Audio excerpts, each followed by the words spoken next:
Sa video na ito ay pag-uusapan po natin ang isang mainit na balita na talaga namang pinag-uusapan ngayon dito sa mundo ng cryptocurrency.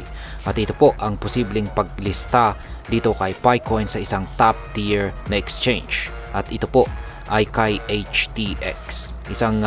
Meron pong kasing isang cryptic o misteryosong post na inilabas kamakailan lamang ang HTX kung saan kasama po ang logo ni Picoin. Sa unang tingin ay parang simpleng post lamang ito. Pero para po sa mga matagal nang sumusubaybay kay Pi Network, ito ay isang malaking pahiwatig. Ngayon ay iisa-isahin natin kung ano ba talaga ang ibig sabihin ng post na ito, bakit ito mahalaga para sa mga Picoin holders, at ano ang posibleng epekto nito para sa presyo ni Picoin. Kaya pag-uusapan din natin ang kasalukuyang kalagayan ng KYB or Know Your Customer Business Verification at kung ito ba ay kumpirmado ng natapos. Kaya ayan, bago po tayo magpatuloy ay pakibasa na lamang po muna ang disclaimer dito sa ibaba ng ating screen. Ngayon ay simulan po natin ang tungkol po sa nilalaman ng cryptic post mula sa HTX Exchange. Ayan, nitong mga nakarang araw, isang post po kasi ang lumabas mula sa official X, dating Twitter account ng HTX Exchange. Ayan, ito po yung kanilang post. Ayan. Sa post na ito ay makikita po natin ang logo ni Picoin na kasama sa iba pang mga kilalang crypto logos. Ayan, kitang-kita natin dito kaso maliit. Ayan, yan po yung tinuturo ng malaking kamay rito. Yan, pinupoint ng malaking kamay. Yan po yung logo ni Picoin or Pi Network. Ngayon is wala pong sinabi na official announcement. Walang direktang sinabi na ililista namin si Picoin. Pero alam naman natin na dito sa mundo ng crypto, minsan mas malakas po ang pahiwatig or cryptic messages kaysa sa direktang salita. Agad na nag-react po ang Pi community dahil dito. Isa po sa mga unang media outlet na sumalo sa issue ay ang The Times of Pi Network.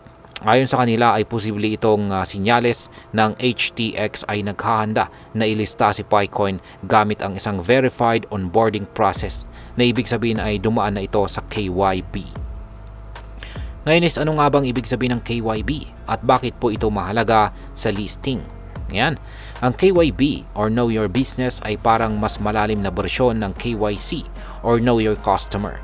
Sa halip na personal na impormasyon lang ng isang individual, ang KYB ay mas nakatuon po sa background at legal compliance ng isang buong organization or project, at sa kasong ito ay si Pi Network. Kapag ang isang crypto project ay pumasa sa KYB, mas malaki po ang tsansang ito ay makapag-partner o malista sa isang malaking exchange tulad po ni HTX. Ayon po sa validator group na Pi News Zone, tila na kumpleto na nga ni Pi Network ang kanyang KYB. Ang sabi nila, mukhang pumasa na po sila sa KYB, sana ay i-update na nila ito. Ngayon kung totoo ito, malaking hakbang ito para kay Picoin. Ibig sabihin ay handa na siyang lumabas sa open market. Hindi na lang sa enclosed ecosystem na may testnet tokens.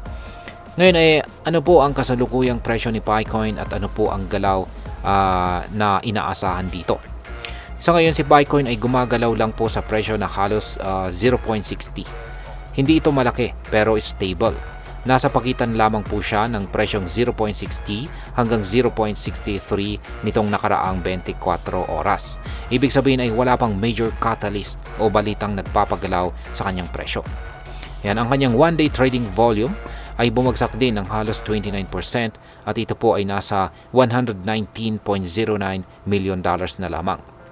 Pero kahit pababa ito, hindi pa rin nawawala ang interest ng mga tao.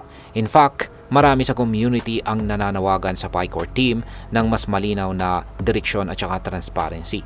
Gusto po ng mga holders ng isang malinaw na roadmap, solid update tungkol sa open mainnet at syempre official listings sa mga major exchanges.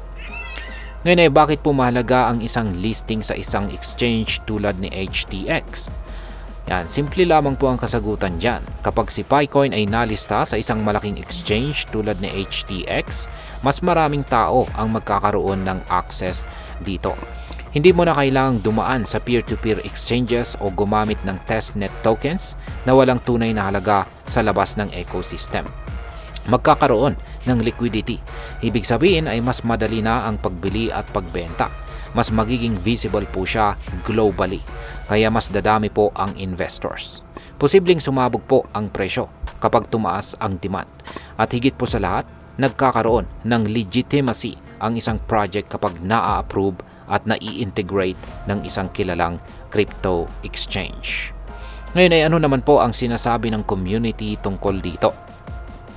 Marami po sa Pi community ang optimistic. Nakikita nila ang cryptic post ng HTX bilang isang light at the end of the tunnel. Matagal na kasi silang naghihintay ng progress at para po sa kanila, ito na ang simula ng tunay na paggamit ng Picoin bilang isang functional na cryptocurrency. Pero hindi rin maiiwasan na may ilan sa mga community ang nagtatanong, hanggang kailan kami maghihintay?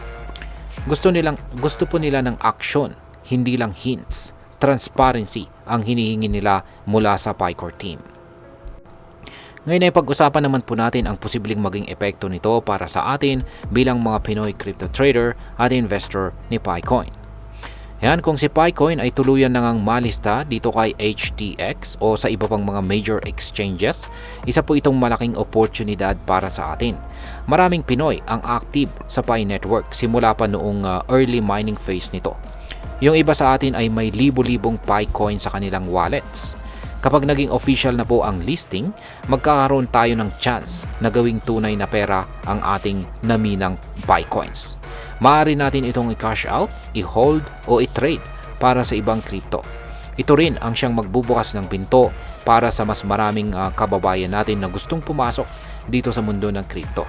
Gamit po ang isang coin na kaya nilang imina gamit lamang ang cellphone. Yan, bilang panghuli ay ang masasabi ko naman tungkol dito ay ang cryptic post na ito mula sa HTX ay hindi po isang aksidente. Yan, hindi nila isasama ang logo ni Picoin kung wala silang iniisip na partnership o listing. Pero bilang isang trader, alam ko rin na hindi tayo dapat umasa lang sa hype. Kailangan pa rin natin ng official announcements, verified listings at syempre isang bukas na mainnet.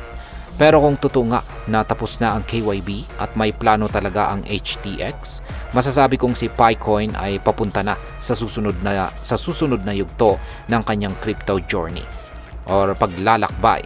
Hindi lang ito upgrade ng app, kundi isa itong philosophical move na nagsasabing ang blockchain at crypto ay para sa lahat at hindi lamang para sa mga may internet at saka pera. At ayan, hanggang dito na lamang po tayo sa video na ito mga ka-crypto. Marami pong salamat sa panunood. Ingat po tayo lagi at God bless po sa ating lahat.